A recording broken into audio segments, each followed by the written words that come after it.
बिस्मिल्लाहिर्रहमानिर्रहीम। अस्सलाम वालेकुम डियर स्टूडेंट्स। उम्मीद करता हूँ सब लोग ठीक ठाक होंगे, खैर खैरियत से होंगे, हंसते मुस्कुराते गाते गुनगुनाते होंगे। अपने अम्मी और अब्बू के प्यारे प्यारे बच्चों, आज इस वीडियो में हम पढ़ने वाले हैं derivation of expression for equilibrium constant. हम जो केफी इक्विलिब्रियम कांस्टेंट है इसके लिए इक्वेशन डिराइव करेंगे। अच्छा, अब हम इस वीडियो में क्या पढ़ेंगे? देखिए, इस जो केसी के लिए जो हम इक्वेशन डिराइव करेंगे वो basically law of mass action इसमें यूज हुआ है। लॉ ऑफ मास एक्शन में मैंने डिटेल वीडियो बनाई हुई है, वो भी आप देख सकते हैं, लेकिन इस वीडियो में हम थोड़ा सा ओवरव्यू दे देंगे कि लॉ ऑफ मास एक्शन क्या है। अच्छा, फिर एक जनरल इक्वेशन लिख लेंगे, एक जनरल केमिकल रिएक्शन ए और बी के फॉर्म में लिख लेंगे। उससे हम केसी जो इक्विलिब्रियम कांस्टेंट है इसके एक्सप्रेशन को डिराइव कर लेंगे। फिर उसी एक्सप्रेशन से हम इस केसी को डिफाइन करेंगे और फिर बहुत से केमिकल रिएक्शंस को हम पढ़ लेंगे, बहुत से केमिकल रिएक्शंस लिख लेंगे और उस केमिकल रिएक्शंस को हम केसी के फॉर्म में रिप्रेजेंट करेंगे। फिर हम इसके यूनिट की डिराइवेशन करेंगे, इसका यूनिट क्या होता है, इसका यूनिट किस बेसिस पर होता है, इसका यूनिट होता है या नहीं होता, ये सब हम इस वीडियो में पढ़ेंगे। सिर्फ आपने करना ये है कि आपने एक बार पॉइंट उठाना है, एक अदद पेपर उठाना है और इसे नोट करते जाएं, हमें दुआएं देते जाएं, अच्छे अच्छे कमेंट किया करें और हाँ, सब्सक्राइब करना ना भूलें। सही है? अच्छा, आते हैं अपने टॉपिक की तरफ जो कि है derivation of expression for equilibrium constant. देखिए, सबसे पहले हमने लॉ ऑफ मास एक्शन में पढ़ा था कि the rate of chemical reaction according to law of mass action. सही है, लॉ ऑफ मास एक्शन। इसमें हमने पढ़ा था कि the rate of a chemical reaction is directly proportional to the product of the molar concentration of reacting substances. ये क्या है? मोलर कंसंट्रेशन को हम इस तरह से रिप्रेजेंट करते हैं। सही है, लेट्स सपोज ए और बी रिएक्टेंट है। So the rate of a chemical reaction is directly proportional to the product multiplication को कहते हैं। The rate of a chemical reaction is directly proportional to the product of the molar concentration of reacting substances each raise to a power equals to its coefficient. ये हमने law of mass action में पढ़ा था। अच्छा, अब हम ये जो केसी के लिए एक्सप्रेशन डिराइव करेंगे वो इस बेसिस पर होगा। लेट्स सपोज हमारे पास एक रिएक्शन है, एक जनरल रिएक्शन हम लिख लेते हैं कि ए स्मॉल बी कैपिटल बी। डरना नहीं है, इमरान खान साहब ने कहा है कि घबराना आपने नहीं है, सुकून सिर्फ कब्र में है। सो सबसे पहले आपने घबराना नहीं है और इसे देखना है। सही है, सी सी प्लस डी और डी। अच्छा, ये ए रिप्रेजेंट कर रहा है एटम और मॉलिक्यूल को, एक केमिकल स्पीशी को, केमिकल, और ये जो कैपिटल ए है ये रिप्रेजेंट कर रहा है हमारे पास कोएफिशिएंट, इसके कोएफिशिएंट को, इसके मोलर कंसंट्रेशन को, इसके मतलब ये टू, मतलब हम पढ़ते हैं ना कि एक हाइड्रोजन मॉलिक्यूल और एक आयोडीन मॉलिक्यूल ने रिएक्ट किया और हमारे पास 2 हाइड्रोजन आयोडाइड के मॉलिक्यूल बना लिए। सो ये 1 1 और 2 क्या है? ये यही कोएफिशिएंट है। हम इसे कह सकते हैं कि it is the molar concentration. ये हमारे पास मोलर कंसंट्रेशन को रिप्रेजेंट करता है। ये हमारे पास एक जनरल इक्वेशन है, ये एक कोएफिशिएंट है, ये एक केमिकल स्पीशी है, ये बी भी एक केमिकल स्पीशी है और ये स्मॉल बी क्या है? ये इसका कोएफिशिएंट है। इसी तरह सी और डी, इस तरह डी और डी। सही है। अच्छा, ये एक जनरल केमिकल रिएक्शन हमने लिख लिया। According to law of mass action हमने क्या पढ़ा कि the rate of chemical reaction is directly proportional to the product of the molar concentration of reacting substances each raise to a power. अच्छा, अब हम अगर फॉरवर्ड रिएक्शन की बात करें, फॉरवर्ड रिएक्शन की अगर हम बात करें, सो the rate of forward reaction हमारे पास किस चीज पर डिपेंड करता है? रेट ऑफ फॉरवर्ड रिएक्शन जो है हमारे पास, the rate of forward reaction के रिएक्टिंग स्पीशीज क्या है? ए और बी रिएक्ट कर रहे हैं ना फॉरवर्ड रिएक्शन में। सही है, ए और B reaction. So the rate of the rate of a chemical reaction is directly proportional to the product of the molar concentration of reacting substances each raised to its power equals to its coefficient. सही है. अच्छा, इस constant को हटाने के लिए are forward को हम इस तरह भी लिख सकते हैं, के फॉरवर्ड ए कंसंट्रेशन और बी की concentration each raised to power equals to its coefficient. ये हमारे पास फॉरवर्ड रिएक्शन के लिए एक्सप्रेशन आ गया. ये इक्वेशन हम इस इक्वेशन से हम rate of forward reaction find कर सकते हैं. अच्छा, रेट ऑफ बैकवर्ड रिएक्शन या रिवर्स रिएक्शन के लिए हमने क्या करना होगा? रिवर्स रिएक्शन के जो रिएक्टिंग स्पीशीज है वो सी और डी है. सी और डी रिवर्स एक दूसरे के साथ रिएक्ट करेंगे तो ही हमारे पास रिएक्शन बैकवर्ड में आएगा. So according to law of mass action, the rate of reverse reaction और the rate of reverse reaction is directly proportional to the product of the molar concentration of reacting substances each raised to a power equals to its coefficient. अच्छा, इसके constant of proportionality हटाने के लिए हम equality का sign लगा लेंगे यहाँ पर, के रिवर्स सी और डी. अच्छा, ये हमारे पास क्या बन गया? ये रेट ऑफ रिवर्स रिएक्शन के लिए बन गया. ये रेट ऑफ फॉरवर्ड के लिए रिएक्शन के लिए हमारे पास एक्सप्रेशन आ गया और ये रेट ऑफ रिवर्स रिएक्शन के लिए हमारे पास एक्सप्रेशन आ गया. अच्छा, इक्विलिब्रियम कंडीशन में हम क्या कर रहे हैं? एक्सप्रेशन डिराइव कर रहे हैं फॉर इक्विलिब्रियम कांस्टेंट. हम इक्विलिब्रियम कांस्टेंट के लिए एक्सप्रेशन डिराइव कर रहे हैं. इक्विलिब्रियम की कंडीशंस हमारे पास ये हैं कि in equilibrium the rate of forward reaction is equals to the rate of reverse reaction. ये इक्विलिब्रियम की कंडीशंस है कि हमारे पास रेट ऑफ फॉरवर्ड रिएक्शन और रेट ऑफ रिवर्स रिएक्शन बराबर होंगे. इस आर एफ की जगह हम ये वाली वैल्यू पुट करेंगे और आर रिवर्स की जगह हम ये वाली वैल्यू पुट करेंगे. We can say that putting the value of equation, इसको एक इक्वेशन का नाम दिया, इसको बी इक्वेशन का दिया और इसको सी इक्वेशन का नाम दिया. Putting the value of equation A and B in equation C we will get. अच्छा, फॉरवर्ड डायरेक्शन के पास के लिए हमारे पास क्या है? के एफ फॉरवर्ड है, A raise to the power a, B raise to the power small b is equals to K reverse है, C raise to the power c small c and D raise to the power small d. अच्छा, अब हम क्या करेंगे? हम इस के are को, ये जो के रिवर्स है, इसको इस साइड पे शिफ्ट कर लेंगे. देखिए, ये जो के सी इक्विलिब्रियम कांस्टेंट एक्सप्रेशन है ये हमारे पास बराबर है के एफ बाई के आर. सही है. Forward by reverse is equals to K C. सो ये वाला के सी हासिल करने के लिए हम क्या करेंगे? इस एफ को, इस आर के आर को इस के एफ के नीचे लाएंगे. हम इस तरह कर सकते हैं कि dividing both side by of equation by के आर. सो के आर के साथ कैंसिल हो जाएंगे और यहाँ पर के एफ बाई के आर रह जाएगा into A power a B power small b. A K R तो इस तरफ शिफ्ट हो गया. अच्छा, C power c and D power small d. अच्छा, अब इसको हम इक्वेशन के इस साइड पे लेके जाएंगे तो ये मल्टीप्लिकेशन में कन्वर्ट होके डिवीजन में आ जाएगा.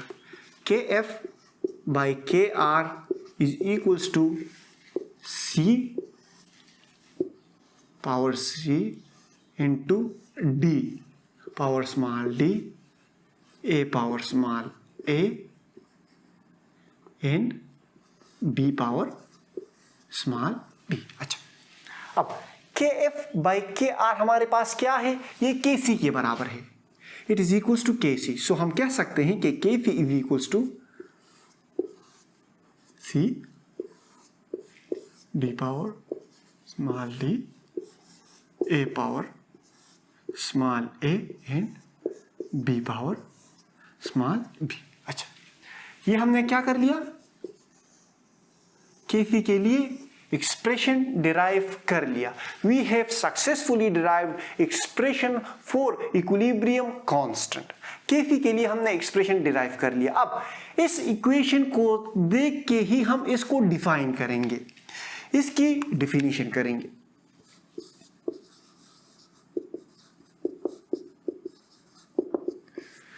सबसे पहले तो आप समझ लो कि ये क्या है।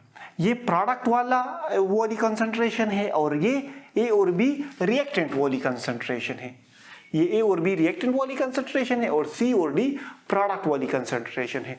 और ये हमारे पास क्या है, it is the ratio, it is the ratio it is the ratio of mathematical product. एक हमारे पास रिएक्टेंट और प्रोडक्ट होता है और मल्टीप्लिकेशन को हम क्या कहते हैं, मल्टीप्लिकेशन को हम प्रोडक्ट कहते हैं। 2 मल्टीप्लाई बाई 3, हमने ये वाला साइन है इसको हम कहते हैं product. So the ratio of mathematical product, mathematical product जिसको हम उर्दू में ज़रब कहते हैं। The ratio of mathematical product of molar concentration, ये क्या है, ये जो हमने ब्रैकेट में इसे रिप्रेजेंट किया हुआ है, it is the molar concentration. So the ratio of mathematical product of molar concentration of product. अब ये क्या है, ये प्रोडक्ट है। The ratio of mathematical product of molar concentration of product to the product of molar concentration of reactants, ये reactants है। the ratio of mathematical product of molar concentration of the product to the ratio of the product of the molar concentration of reactant each raised to power equal to its coefficient। अच्छा, देखिए केसी के definition पर आपने रट्टा नहीं लगाना, सही है। सबसे पहले आपने जो ये वीडियो देखी है या वीडियो इसीलिए देख रहे हैं कि आपका कॉन्सेप्ट क्लियर हो जाए, आपको रट्टा लगाने की जरूरत ना हो। सो देखिए ये केसी जो है ये क्या है, ये इक्विलिब्रियम कांस्टेंट एक्सप्रेशन है और ये हमारे पास किस चीज को शो कर रहा है, it is the ratio, it is the ratio. अब ये रेशो किस चीज की, it is the ratio of the product, C और डी प्रोडक्ट में है एक दूसरे के साथ। It is the ratio of mathematical product of molar concentration of product to the product of molar concentration of reactant to the product of molar concentration of reactant, each raised to a power equals to its coefficient, each raised to a power equals to its coefficient। This is what we call equilibrium constant expression। अब हम different chemical equations लिखेंगे और different chemical equations को केफी equilibrium constant expression के form में show करेंगे। इससे आपका कॉन्सेप्ट और भी क्लियर हो जाएगा। फिर हम इसके यूनिट की तरफ आएंगे कि इसका यूनिट किस तरह होता है। और अगर आपने ये वीडियो देख ली ना तो इसके एंड में आपने कमेंट्स छोड़ना है कि थैंक यू सर, हमें बहुत मजा आया। सही है, इसको साफ करते हैं, आगे बढ़ते हैं। अब हम डिफरेंट केमिकल इक्वेशंस को केफी के फॉर्म में रिप्रेजेंट कर रहे हैं, सही है। लेकिन सबसे पहले आपने गौर करना है कि ये जो के नीचे ये जो सबस्क्रिप्ट सी है ये शो कर रहा है मोलर कंसंट्रेशन को, मोलर कंसंट्रेशन शो कर रहा है, लेकिन at equilibrium position it shows the molar concentration of reactant and product at equilibrium position। it shows the molar concentration, ये जो सबस्क्रिप्ट C है KC में, it shows the molar concentration of reactant and product at equilibrium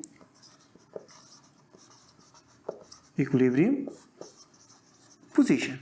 it shows the concentration of reactant and product at equilibrium position। अच्छा, अब हम let suppose हमारे पास hydrogen molecule ने iodine molecule के साथ react किया और हमारे पास हाइड्रोजन 2 हाइड्रोजन आयोडाइड बना लिया। फॉरवर्ड रिएक्शन हमारे पास ये है, बैकवर्ड रिएक्शन ये है। इसको हम केसी के फॉर्म में इस तरह लिखेंगे कि Kc is equals to the ratio of product of the molar concentration of product, ratio of product of the molar concentration of product to the product of molar concentration to the product of molar concentration of reactant, each raise to a power equals to its coefficient. Hydrogen iodide का coefficient 2 है, hydrogen का 1 है, iodine का 1 है। सो 1 और 1 को basically हम लिखते नहीं हैं। सो ये इसका केसी एक्सप्रेशन हो गया, सही है। अच्छा, ये जो मोलर कंसंट्रेशन है इसको हम रिप्रेजेंट करते हैं, कंसंट्रेशन को हम मोल पर डीएम क्यूब में रिप्रेजेंट करते हैं, सही है। अच्छा, अब एक दूसरा इक्वेशन लिख लेते हैं, इसके बाद एक आपको होमवर्क दूंगा और फिर उसके बाद हम इसके यूनिट की तरफ आएंगे, सही है। लेट सपोज हमारे पास N2O4 है, ये हमारे पास 2NO2 में कन्वर्ट हो गया, सही है। इसका जो केसी एक्सप्रेशन है, अब आपने इसका केसी एक्सप्रेशन बताना है, सही है। ये केसी हो गया हमारे पास, ये इक्वेशन, ये दो KC is equal to the ratio of product of molar concentration. ये सिर्फ हमारे पास प्रोडक्ट NO2 हमारे पास प्रोडक्ट बना है। मोलर कंसंट्रेशन को हम इस तरह रिप्रेजेंट करें, the ratio of product of the molar concentration of product to the product of molar concentration of reactant, molar concentration इस तरह of reactant N2O4, each raise to a power equals to its coefficient. इसका coefficient 1 है और इसका coefficient 2 है। सो इसको हम 1 से रिप्रेजेंट करेंगे और इसको हम 2 से रिप्रेजेंट करेंगे। So it is the equilibrium constant expression for this equation. अच्छा, ये वाला, ये जो थर्ड है, ये आपके लिए होमवर्क हो गया। ये आप अभी होमवर्क नहीं हुआ, मैं आपको देख रहा हूं, सही है, नकल नहीं करना। अब आप इसे कर लो, शाबाश। N2 ने हमारे नाइट्रोजन ने हमारे पास हाइड्रोजन के साथ रिएक्ट कर लिया और हमारे पास NH3 2NH3 मतलब अमोनिया बना लिया। इसके इक्विलिब्रियम कांस्टेंट एक्सप्रेशन को आपने लिखना है, इसकी केसी आपने लिखनी है, शाबाश। मुझे कमेंट सेक्शन में फिर बता देना कि आपका आंसर किस तरह आया है मेरी जान, मेरे बच्चों, अपने माँ बाप के प्यारे प्यारे बच्चों। अच्छा, इसके यूनिट की तरफ आते हैं। देखिए, ये जो केसी का यूनिट है ना, केसी का यूनिट है, ये डिपेंड करता है इक्विलिब्रियम